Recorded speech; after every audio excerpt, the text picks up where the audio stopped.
Okay. So guys, let me start with a little bit of introductions, and then we'll move into this our regular topics. Yes, my name is Rajesh Kumar, and I'll be your host for next 3 days, talking about the AWS and helping you to prepare for developer certification. So basically, it's a AWS training, and primarily focus on the development side of it, and we'll go ahead and deliver all the programs as it has been requested. So yeah, I've started my career in 2005, and since then I've been working with many organizations with various roles and responsibility. So some of the organizations where I have worked in the past, which includes Accenture, Mindtree, uh, Nest Technology, IBM Lab, Adobe System, Intuit, ServiceNow, JDA, Kotokas in India as well as abroad. Some of the roles and responsibility which I perform, which includes programming, DevOps, DevSecOps, SRE, cloud containers technologies, CI/CD, microservices, observability, monitoring, and stuff like that. So yes, feel free to ask any questions if you have anything related to AWS, and in fact, out of AWS also, the questions are welcome. Now we are starting the sessions at 9 a.m. and we'll end up this session at 5 p.m. IST. In between, we'll have one lunch break. Can we have a lunch break between 1 to 2 p.m.? Will that be okay for everyone?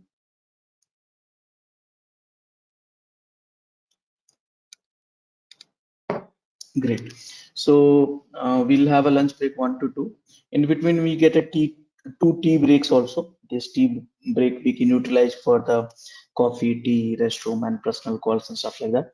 This tea break will be only consist of 15 minutes. So you have to just take a quick break and then come back to the desk. Okay, so all the lab environment and all the cloud environment, I'll be providing it for this training, and I'll help you with the rest of the things as well. Anyone have any specific questions uh, from me, which I should answer? Make you comfortable with the agenda of this training. So this is the training agenda which we have, and we'll start with the day one. We'll get into the EC2. Second one is IAM. We'll get into the use cases of EC2 and load balancers and stuff like that. We'll use this here also. Now, this is the day one program. Then we'll also go through the some EBS and S3 related topics also. Then day two, we have database. We have RDS and DynamoDB and all. SQS we have, SNS we have, SWF we have, and CloudFormation. So these are the primary services for day two. Day three, we have a Beanstalk and AWS share responsibility. VPC here we have in day three, but I'm pushing to probably day two morning because for some of these services, we need to know VPC. So I'll push that VPC before that one. So yep, feel free to add any content if you have, and we'll get started. All of you are comfortable now?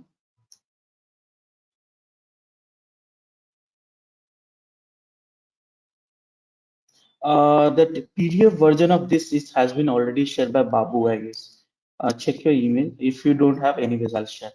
Because this is my public URL, so I'm using just for reference. Officially, you will have some PDF version now.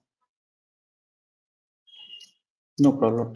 So I'm putting in the chat window, and you can check this.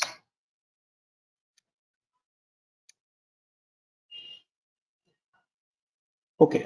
Any other questions anyone have?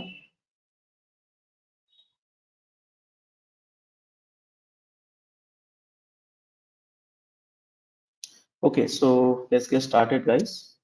So let me introduce you a little bit of cloud computing, and then we'll get into that. So can you see my screen, all of you?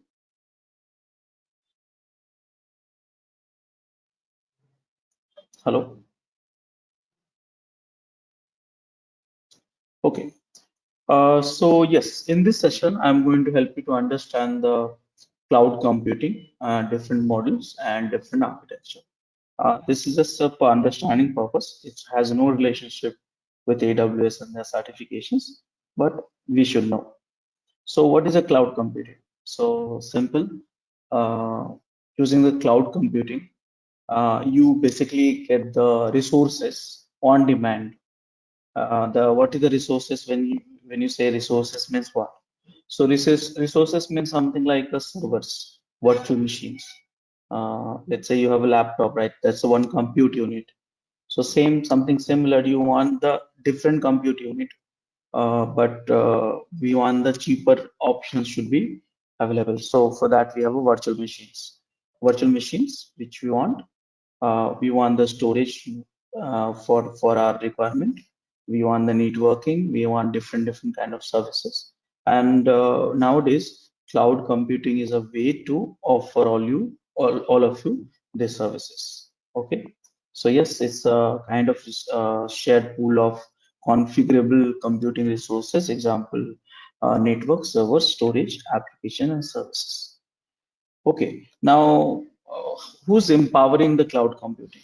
So, by the way, this cloud computing you can create in your laptop also, you can create in your project also, or outside also. So, who's can empower your cloud computing environment? So, in a cloud computing environment, most of the time we start with a virtual machine. So, typically, all these virtual machines is managed by hypervisor.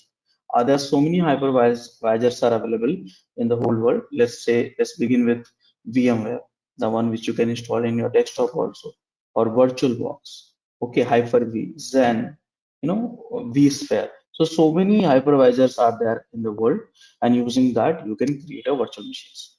Okay, so that's a virtual machines you have it. Now, what is a virtualization? I think more or less we understand that basically virtualization is a way to isolate your host machine and create an independent infrastructure, independent operating system, storage devices, computer network, so you can run your application in that virtual machine virtualization is part of it independently, and act as if it's like a independent compute unit. So that's a virtualization. Now here, uh, there are so many technology which you have here over the period of time, which has helped us to get the virtualization. So some of them I have named already. Okay, so many technology earlier we had like a Solaris. Uh, Nowadays we are using Docker for container virtualizations. Okay, but if you are saying that operating system virtualization, then we are using VMwares and AVM and all. So many options are there for that. Now, typically, cloud computing means, in a simple way, you are getting this virtual infrastructure over the cloud that can be shared. So cloud means, let's say, AWS is one of the clouds. So there millions of people will go and get it, their compute, storage, and networking and all other services based upon a demand. That's a demand based actually. So you can go and pull the resources from that, and then you can consume it. And once the requirement is over, you can give it back to them, and you pay for what you are using. So something like that. That's called cloud computing. So they have certain characteristics, certain models, and certain deployment models we have. So service model and deployment. So let's understand this. These are the essential characteristics. So anyone who can call themselves as a cloud computing, if they can offer you on-demand services. Okay. So in fact, you can create a cloud computing infrastructure. Let's say you have a 20 servers. I'm just giving you an example. 20 physical server, install vSphere or KVM, and then offer some web UI. And through the web UI, someone can create a VMs on demand. That's all. That's a cloud computing. That's a cloud computing. By the way, there is one software available. Using that, you can create a private cloud. Let's say if you have a 20, 10, 20 boxes, and using that you can offer something similar to AWS. Anyone have idea what is the software name? Anyone have heard about it? Have you heard about this software called OpenStack? OpenStack. Guys, are you there? Hello. Yeah, let's be interactive because it's a 3 days workshop. And if you do not interact, if you do not talk, if you do not share, these sessions will become very boring actually. So yeah, let's interact. So OpenStack is a software, is a which you can install in your premises and powered by physical hardware. You can create your own cloud also. So AWS is a public cloud, and the using OpenStack, you can create a private cloud for your organizations. So that is also possible. So yes, what are the essentials characteristics for the cloud computing? It's a on-demand, broad network access. Broad network access means whatever the resources you are creating over there, it should be accessible throughout the globe. Resource pooling, that means we should share the resources. Rapid elasticity. Rapid elasticity means, let's say if you want to get 50 VMs, let's say if you want 5 VMs now and after 1 hour you want the 50 VMs, you should be able to get it, and same time you should be able to reduce back to the 5 also. So elasticity should be there. And measured services. Measured services means how much you as an individual have consumed the resources. That should be measured. So that based on that, you will have to pay for it. So if these 5 characteristics you can build on your platform, has become a cloud computing. Now it can be private cloud, it can be public cloud, anything. So yes, we discuss about it. It should be on-demand self-service, broad network access, resource pooling, rapid elasticity, and measure services. All of you are understanding this? Any questions?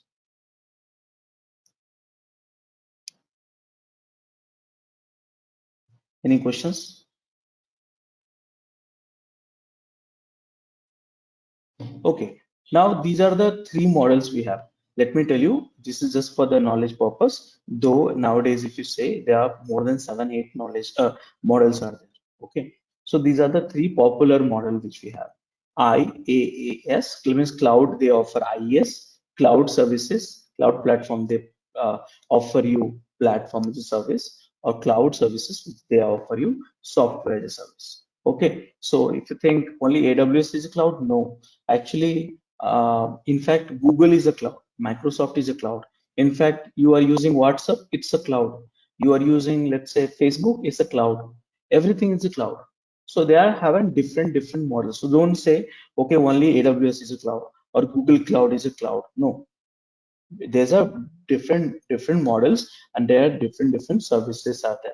So one we call it in IS, infrastructure as a service. Second one is a platform as a service. Third one is a software as a service.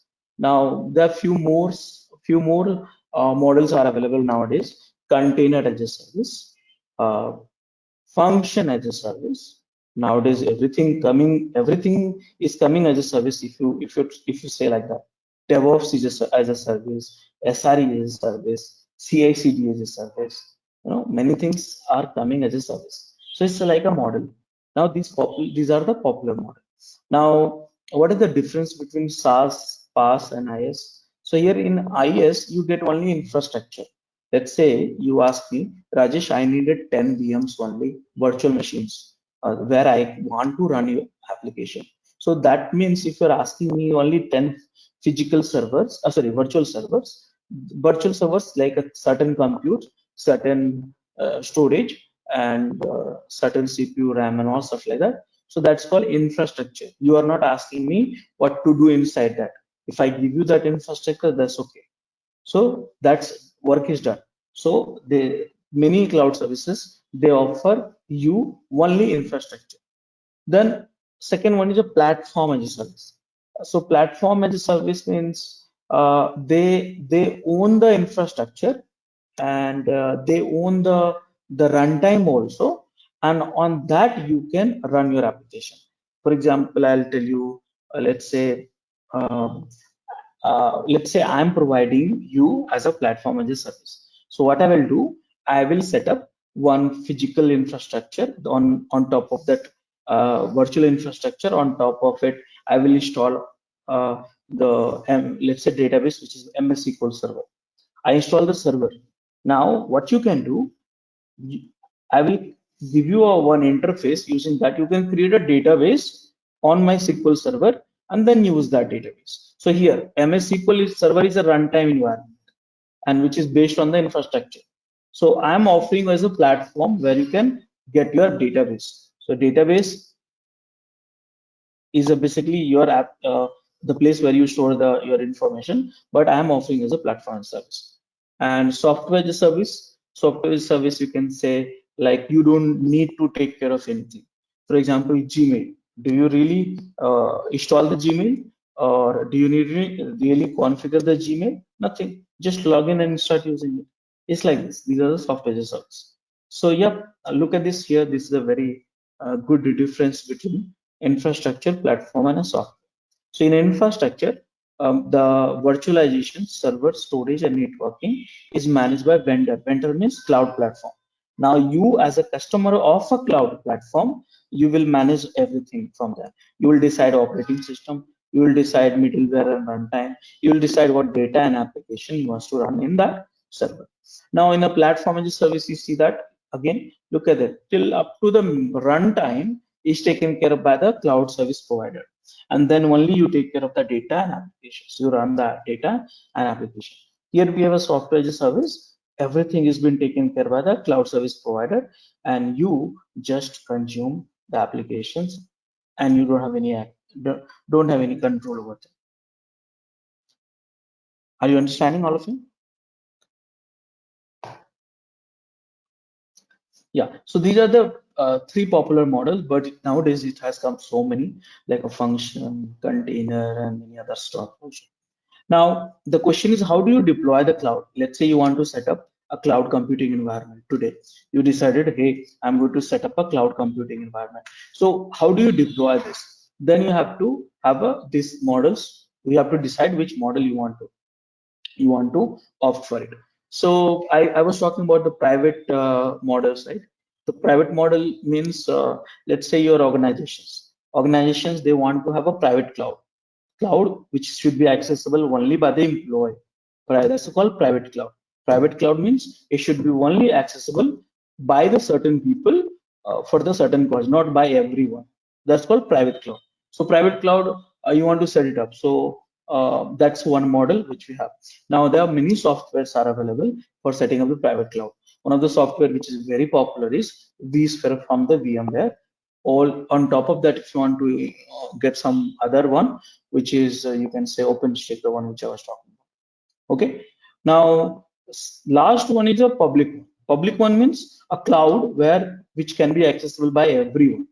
You wants to have access to AWS, go ahead and access. Or let's say your organization wants to have access also, they can also do the same way.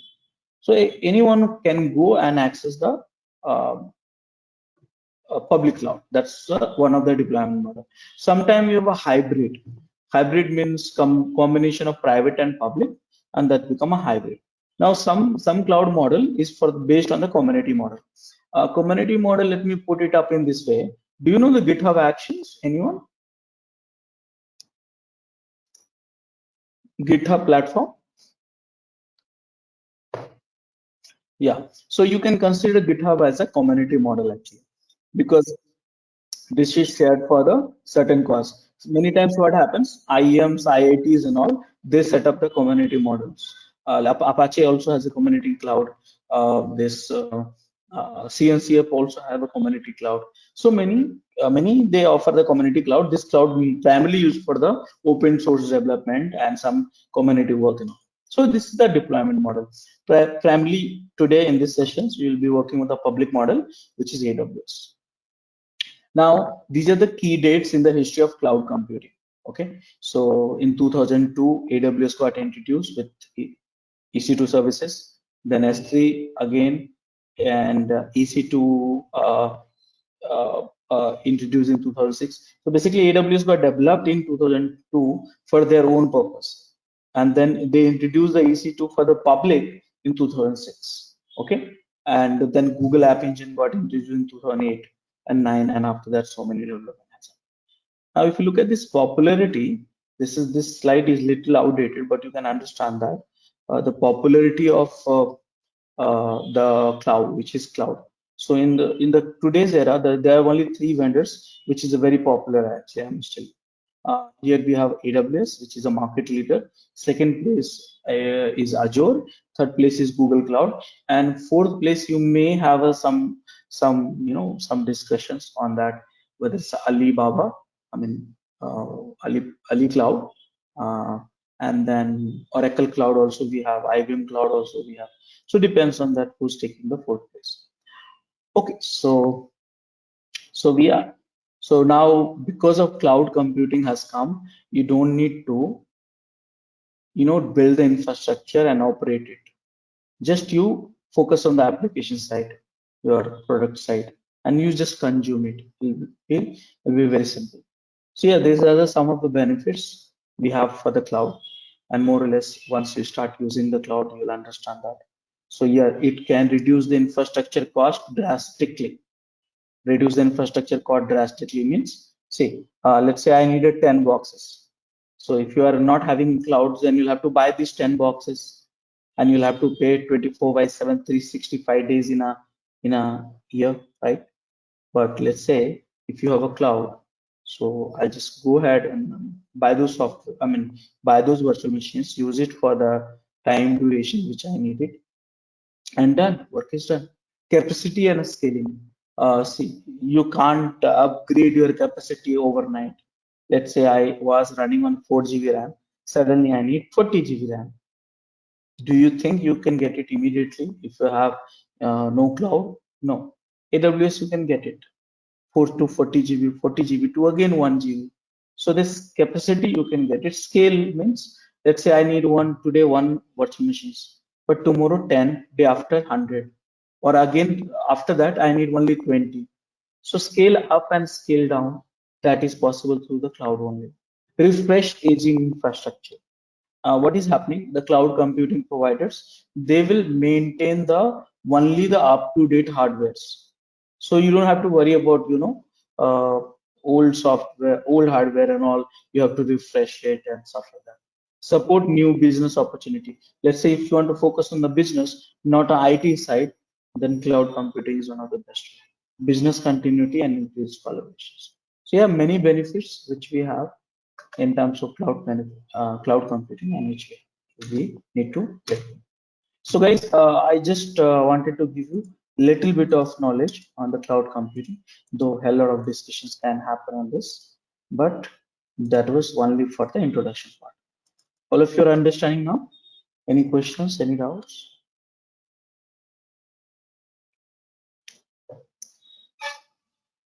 No. So guys, can we start now AWS, all of you?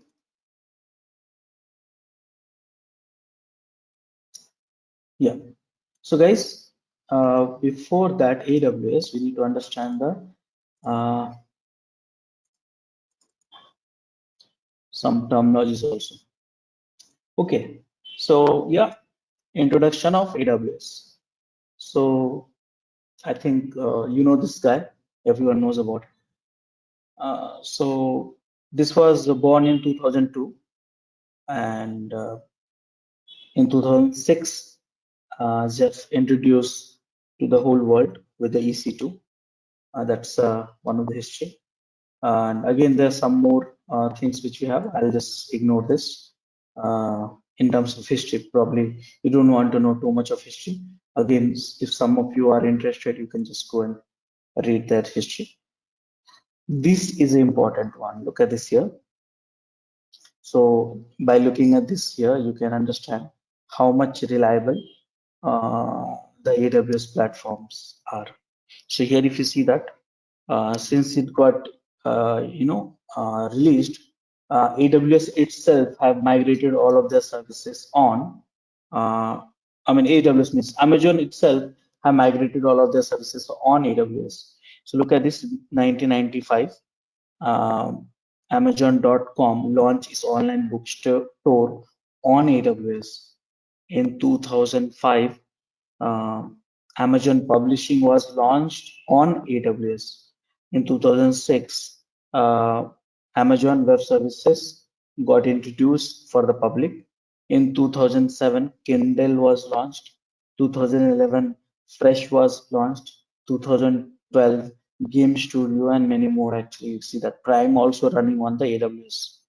Amazon Prime you must be accessing every day, right? Amazon Home is running on that. Amazon Echo is running that. So you can see that there the services which you are using on daily basis, they are running on AWS. So this is kind of migrations. Okay, so I'll just ignore that history part. So let's say, what if you do not use AWS and if you use AWS? Okay, so there are some things which we have is like scale up elastic services. So when you want to scale up in AWS, we call it elastic services. Assume reliable infrastructure. Here you have expect infrastructure failure, diverse technical expertise, your expertise forced on applications, application unaware of infrastructure, application aware infrastructure, high upfront cost and usage space cost, build, design, operate, and support you do yourself, limited knowledge and share support. Now, if you want to use AWS, you can also go for the AWS free tier. Anyone can go and enroll for it, and this is the best way to learn AWS. Now, this required one credit card, and no amount will be debited from it. So 12 months of time period, you can use this free tier. By the way, this is not uh, this you cannot use to run all the services free of cost. Mind it, you cannot run all the services free of cost. There are certain limitations which you have for it. Okay, so some of the services we have a free up to the certain limits. So this is called free tier, AWS free tier. So yeah, it's a monthly recurring program. Some services are only allowed for 12 months. Will be discounted from bill continuously. Charges over free tier will be charged to your credit card. Now, I would like you to show you uh, that one. So here, just type AWS free tier, and everyone must enroll for it and start using it this one. Now here you see, if you're a company, you may get up to 1 lakh dollar of credit. That is one thing. Now AWS free tier type of offer which we have. This is the free trial, 12 months. So these are the services which is free, and you can see this compute in a VM part. You can run a few instances up to 750 hours. Storage 5 GB for 12 months is free. Amazon RDS 750 hours is free. So like that you see the DynamoDB, SageMaker, Lambda, Redshift, OpenSearch, SNS, and all this stuff. So a lot of services which you can find under the 12 free tier is free. Now you should enroll for it, but you should also spend some time here to find out which is free and which is not free. So that way it will help you to be comfortable. Otherwise, you may get unexpected bills during the learning period. So no need to get scared. Also on top of it, let's say by mistake if some of the bills has come and which you did not wanted for using purpose, but for learning purpose, you can reach out to the customer support and you can request them saying that this was a mistake of mine. I was using this for learning purpose and this cost has incurred, and please revert back this charges. So they will revert back also. Most of the cases I've seen, they have reverted back until they found some misuse and all stuff like that. So that's the different things. So yes, you should do that and then start learning from here. Any questions so far on the free tier? Hello everyone, if you would like to access the remaining videos of this playlist of 50 plus more tools which are coming under DevOps, DevSecOps, SRE, DataOps, GitOps, etc. Kindly become our channel members by clicking on the joining button. You would have access to hundreds of playlists and 1000s of videos lifetime access with this membership. Enjoy. Thanks for watching. Want to study further? Join our training programs today.